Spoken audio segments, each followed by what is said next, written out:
ก็ถือว่าเป็นบรรยากาศเนาะจากทางเทคนิคดนตรีห้องตอบสนองให้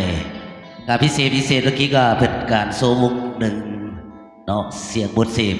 แล้วก็ติดตามด้วยมอบเป็นบรรยากาศความสนุกสนาน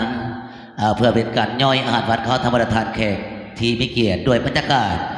ผลงานเพลงซาซาสองเสียงเพลงนอกจากการร้องสุภาพสตรีห้องตอบสนองให้การพิเศษอีกทีหนึ่งน้องผักส่วนใดทางประธานแขกที่มีเกียรติทุกภาคทุกส่วนเดินทางมาฮอดจนถึงกันแล้วก็ขอที่จะเรียนเชิญเป็นเกียรติน้องเข้าสู่การรับประทานอาหารเที่ยงทั้งเจ้าภาพเจ้างานเพิ่นได้จัดขึ้นเนาะพิเศษกันทั้งเบื้องซ้ายมือของอีตาคู่สุขนี่ยังวางไหลเนาะสำหรับบรรยากาศเสียงเพลงเสียงลำ